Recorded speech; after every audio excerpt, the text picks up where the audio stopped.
What is going on, you guys? Welcome back to the channel. So today we're working again on the C230 compressor, and we're doing the valve cover gasket. So real quickly, I'm gonna give you a step-by-step what you need to do to tackle this job yourself and save some money. So let's get into it. I already got this thing disassembled, but basically to start, we're gonna be removing the snorkel piece that goes to the air box. So you take that piece out, and then we're going to have to get the air box out, which the computer, the engine ECU, is actually bolted to it. So you can try and unscrew it from the side and leave it in there. I just disconnected the battery on mine and unplugged it and removed the whole assembly altogether. So to get the box out, it's pretty hard to get to, but there is a clamp right back here. Let me move all this stuff out of the way. Where this hose is, you got one of these clamps. Right now I got my clamp pliers hooked up to it, so get yourself one of these. They're actually a real lifesaver because there's no way you can get any type of pliers down there. So you need to get that, unclip, then undo the mass airflow. There's another sensor that's connected right here. There's this sensor. It's just hooked up. You see the little notch, so you don't have to push on this and slide the connector. It just clips onto this plastic pipe. So once you do that, you're gonna come from the top, and you see there's two inverted torque bolts right here. So they're actually bolted into the intake manifold. And if you don't have the inverted set, you can use, I believe, a 8mm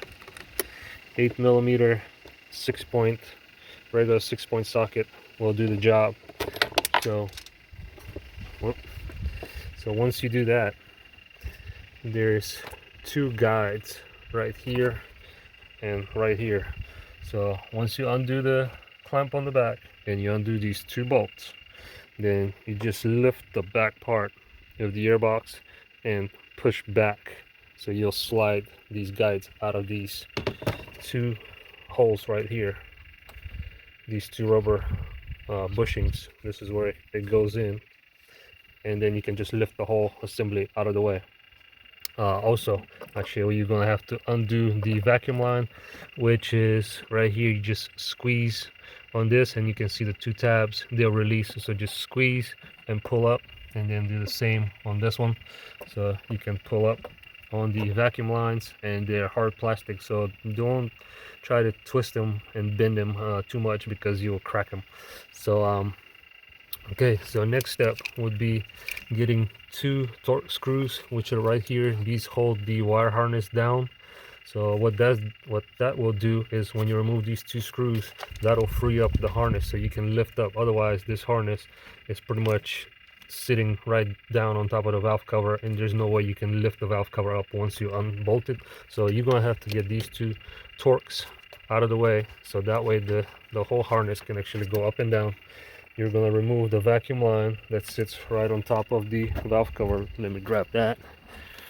So there's the vacuum. It basically just clips on here. This right here, this vacuum solenoid. So you're gonna unhook that. Then you can pull the two vacuum lines that go up here to this guy.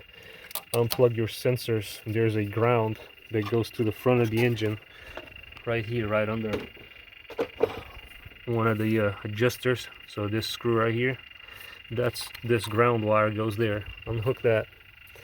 Unhook the wire, the plug right here for the magnet adjuster on the cam. Undo this sensor, and then the cam position sensor right down here. Undo all your coil packs on top. Undo the intake camshaft position sensor, and then pretty much that's all you have on top of the valve cover is right here. And you can actually start unbolting the valve cover itself. There is another clip here holding the that's connected to the valve cover, so just pull up on that, and then you have, I believe it's 12 of the inverted screws again right here.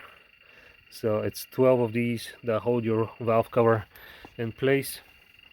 Once you undo those, then you can come from the side with a little pry bar or a flathead screwdriver and start trying to pry up on the valve cover. Again, be careful because it's plastic, it's old, and you can crack the valve cover pretty easily.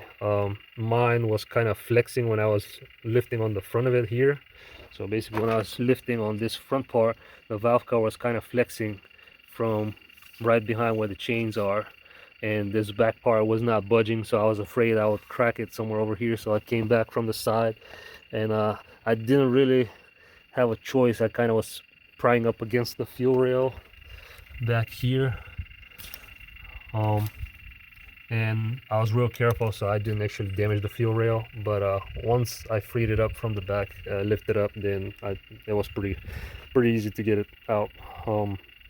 So once that is done, it's pretty much the reversal. You're just gonna have to clean up everything, get the new valve cover put in place. It has these little like tabs or nipples or whatever you want to call them, so that kind of holds the gaskets in place, so you don't have to worry about them falling off when you're trying to set the valve cover in place. But yeah, actually, when in another good idea is, if you're not replacing the valve cover, if you're reusing your old one, like what I'm doing with mine, because it's fine, is I just degreased it and flushed the PCV valve and everything, and just cleaned it real good. I just used degreaser and water, and then dry it off, blow some compressed air through it, and cleaned it up. So we're putting this guy back in the engine bay. But this is it, guys. It's not a very complicated job. It just takes some time getting the box and then the wire harness and all the other stuff out the way. But other than that, everything else is pretty simple. So I hope you enjoyed the video. I hope this is helpful to somebody out there. If you do like my content and you like supporting my channel, just give me a like, hit subscribe, and come back for more videos. See you soon.